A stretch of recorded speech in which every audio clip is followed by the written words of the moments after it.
Welcome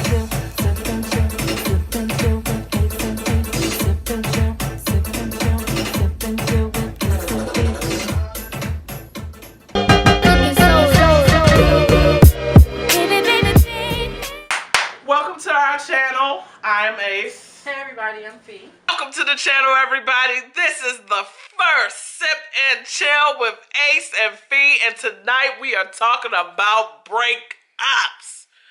Yes, our not our first breakup, but a significant breakup.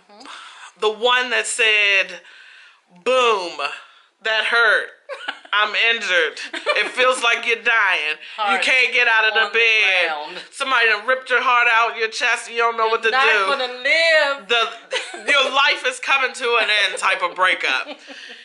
You can't eat, you can't sleep, you wish you could. You got your parents worried about you, your friends are worried about you, you're not eating, you lose 120 pounds. Lifetime. You're now in your ideal weight according to the chart and shit. Yes. That's the kind of motherfucking breakup we are talking about tonight. So sit back, relax, and have a sip and chill with us. First, let me cover the drinks. Tonight, Fee is drinking on some Concord Grape Clover Hill out of Pennsylvania. If you want to know how to order this wine, you can order it because they ship to most states. Feel free to leave a comment below and we will get you that information because we want you to drink something good too while you're looking at Ace and Fee Sip and Chill. Tonight, I will be doing the chill part while Fee does the sip part. And that is the money maker right here. Taco Bell, what is it? Baja Blast. Yes. Crazy. Oh my God, it's so good. All right, so let's get right into it. I am going to start with Fee because she has to talk about 2 breakups. I'm just going to talk about 1. So let's get into it, Lay. Well, I'm talking about 2 breakups because I've only had 2 relationships prior to Ace. Alrighty. And both of them were significant to me. Were they? One obviously being my first. Your first is always hard. It's always hard, and then it leads into the second one prior to Ace. Right. So my first one was a long distance out of the country relationship. So pen pal. Pen pal relationship. It was. Did y'all write? It started out with us writing. Oh, pen pal relationship. I looked forward to the oh my God, this running bitch. to the mailbox. She was running to the mailbox. Oh my God. Looked forward to receiving those pictures. Shut up. This is how you know this was long ago, because don't a bitch write no more. Absolutely not. You are not writing nobody with no stamp. Y'all probably don't even know how much stamps cost. Go ahead. Well, so that was like, it was all based off of communication. A very, very lovely relationship that went downhill after maybe, I can't remember, we were together for 4 years or 5 years. Oh, that's still a long time to be writing somebody. Carpal tunnel? Oh my God. The entire relationship was not written. Oh. We visited each other. Obviously. What happened during those visits? No, we don't need to get into that. Go ahead. I mean, she actually came and stayed with me for like 3 months at one point. I wanted her here. Who paid? Oh my gosh, shut up. I want to know who paid. Okay, go ahead. I wanted her here. She wanted me there. Yeah. And that's when the head started butting. You mean like actually move there and here? Yes. Okay, well that becomes a problem. I was actually ready to uproot me and the 2 kids. Oh my gosh. I mean, it was a pretty. Oh, it was heavy, intense. Strong. Take note, people. Love. Take note, people. If you a writer, you're gonna get some strong love. Take English seriously. Okay, here we go. Stupid.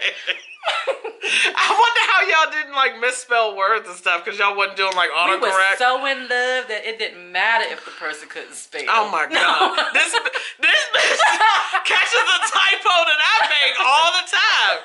Anyway, I'm gonna let that shit go. Okay, go ahead. So, Okay, so again, with the distance, we started butting heads, and eventually communication kind of just ceased, and I felt like she just didn't care anymore. So eventually, I decided that, since we're not talking and so forth, maybe I should just pull away.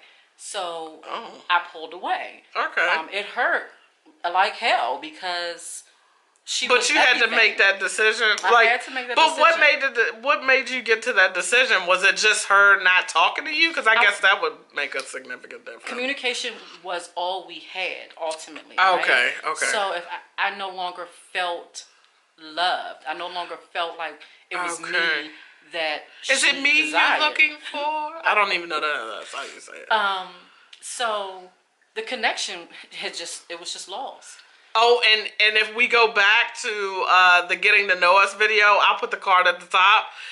The connection is what she desires most, is connection. Yes. So that was a significant thing for her. It really was. And is currently. It really is. Yeah. And that was not, we lost it. And I didn't know how to be. I didn't know how to respond to it. So it went on for, I feel like at least a year, but it may have been shorter than that. But it went on for a long time before I decided, you know what, this is not right. This is not, it's no longer, if we're no longer where we were, and I'm not getting anything from you to say you want to get it back, then maybe it's just not for us anymore. Okay. So you ended up ending the relationship. Did you send a letter, or did you call, or did you show up? By this time, we were well beyond letters. Oh, okay. So it was like email. a text message. Oh, we graduated from a written letter to email. It was email. It was phone calls. It was. But the breakup, phone conversations. The breakup happened via what? The breakup happened. Oh, I feel like it might have just been ignored calls. Ooh. I really feel like it might have just been ignored calls. That's one hell of a way to break up with somebody, not answering the phone, hitting that ignore button. It was one of those things where, again, I feel like we were both hurting. So when we decided to pick up the phone, the other knew not to answer. Oh, wow. Okay. It was very intense. So how did you get through that particular breakup? It took me a year. Oh, my God. It took me a year. I went a whole entire year without talking to her, without talking to anyone. At this point, I was You mean talking to anybody, like, significant? Correct. Like, okay. Correct. I did not.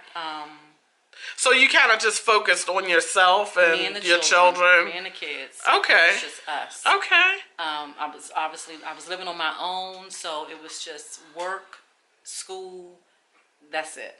Okay. I couldn't. So you put you put everything into something else. Yes. Okay. So what about the next breakup? So the next breakup is pretty much the same length of time. We were together for, I think, 4 years. And at this point, the kids were of a good enough age to know who she was and to get to know her and so forth. Okay.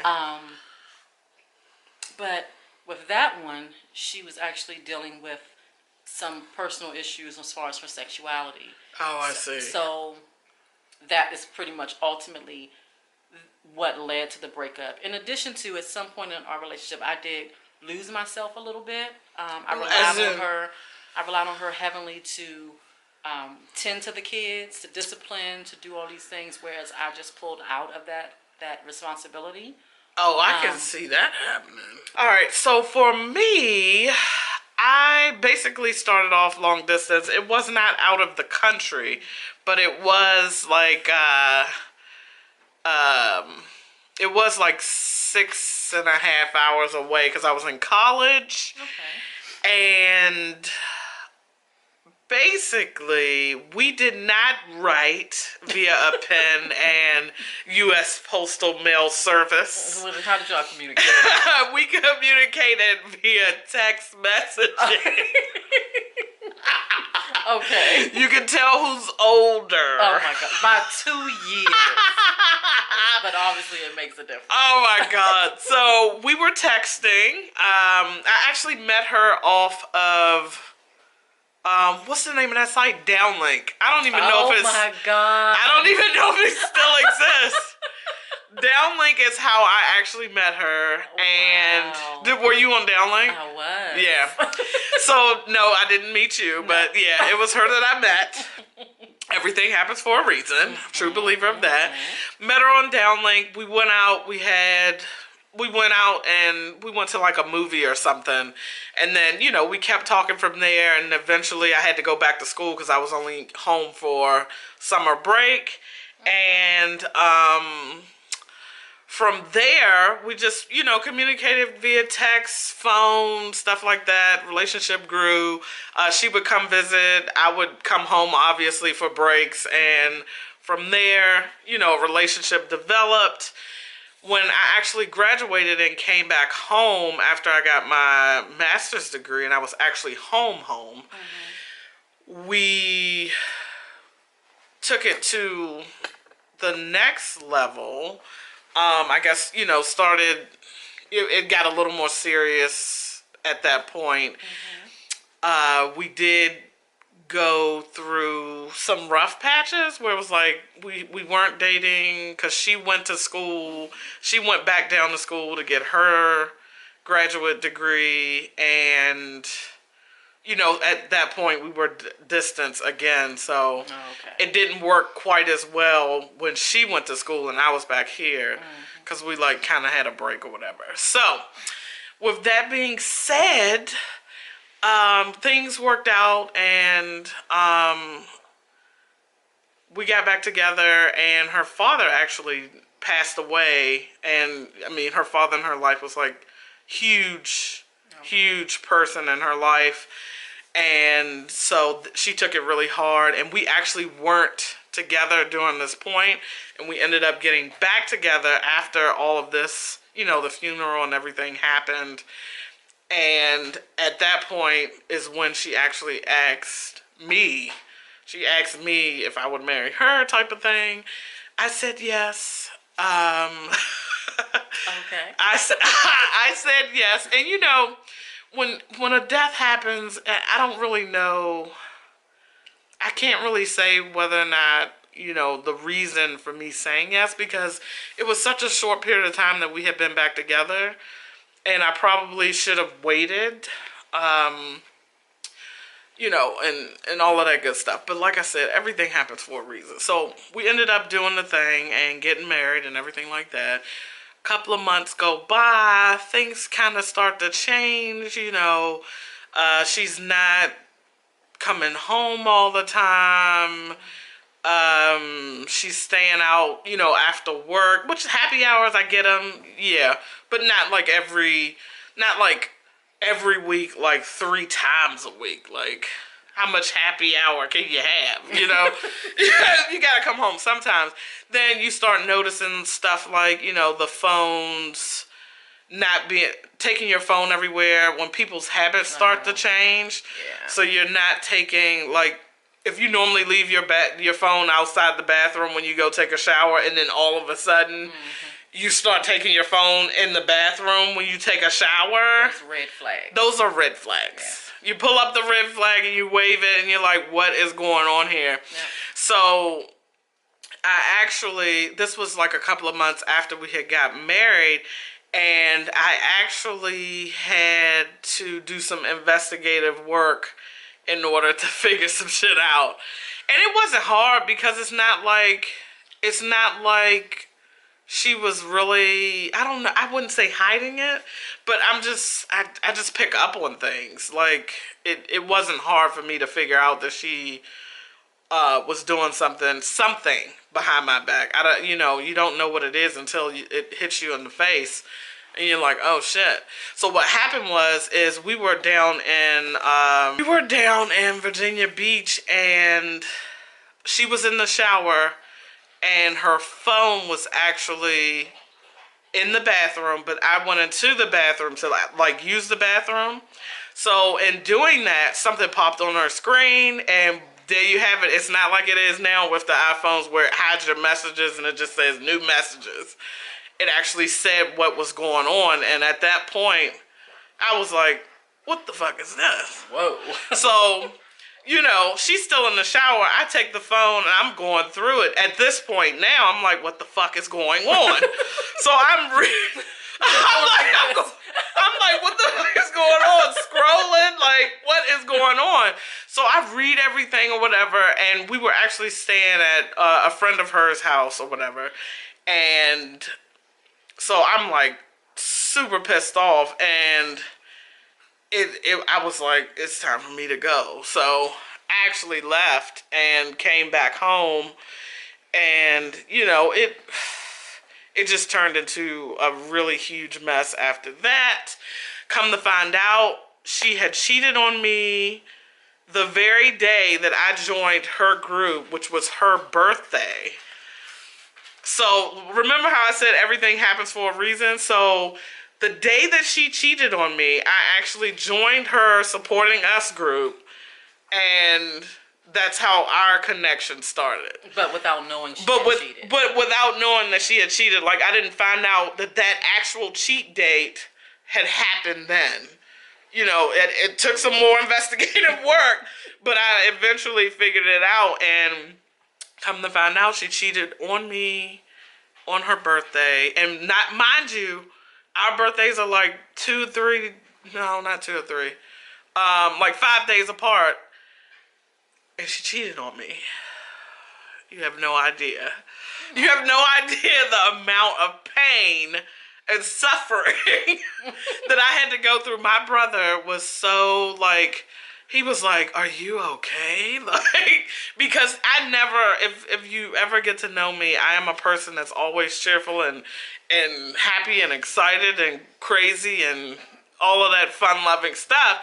And then you go from that to just complete depression, right? Like super, like, I can't even explain to you. Like, I literally probably lost about 30 or 40 pounds. Like, I was almost in the hundreds. What?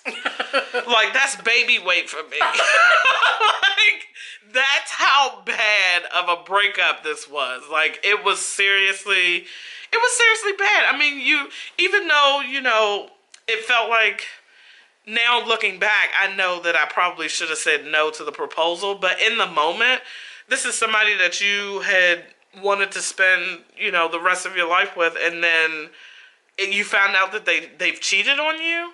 Like, and you're the one that asked me, what do you do?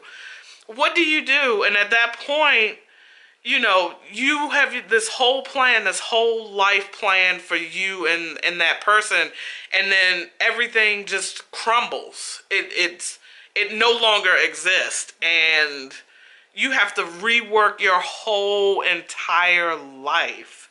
Because you basically said, I'm going to spend the rest of my life with you, and these are our plans, but then you have to totally revamp everything.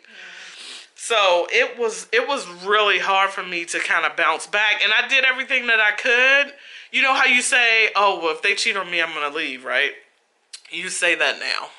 And then when they do, or the situation happens, depending on what type of situation you're in, mine was marriage. So I felt like I needed to kind of fight for the marriage because, you know, the reason she said that she had to go somewhere else is because I was not being attentive. So, you know, I was like, okay, you know, work was busy. I was really stressed out at work and stuff like that. So, I mean, I get it. So I did try to correct the situation, and that wasn't enough. And it ultimately ended up in a divorce, and for good reason, because now I'm happy. So, you know, so everything worked out for the good, the better. Yeah. And, you know, it was really hard getting here, but I'm glad that, you know, I had to go through all of the breakup and all of that good stuff, because now I know from that relationship, you know, even though you're stressed out at work and you're busy, you still have to be attentive. Yep. You still have to come home and, you know, deal with what's at home. Right. Right. So it was a big learning experience for me because, you know, I came straight out of college, so it was like, this is what I do. So it was a huge learning experience. I'm glad I got to experience it, and I'm glad that that I actually went through it so that I would not mess up any future relationship for not being attentive. So, and communicating. So, yeah. But that's my breakup story. So if you guys have breakup stories that you want to share, you want to talk about, you know, how you got over it and what you did to get through it, what are your outlets in order to, you know, get through something like this, that would be awesome if you would share it down below, and maybe we can get a conversation going and, you know, help each other. If you're going through it right now and you have any questions or anything like that, or you want to, you know, just talk. Because everybody needs somebody to talk to in these situations. So, you want to talk about it? We're here to help you talk about it and everything like that. But those are our stories. So, thank you for tuning in to the Sip and Chill. Our very first Sip and Chill. We will do more of these. Don't forget to like. If you do enjoy these, don't forget to like. Don't forget to subscribe, and don't forget to hit the little bell. Why? For the instant gratification. The instant notification that, guess what? Ace and Fee just posted a new video. I need to go watch it. Yes. I need to watch it.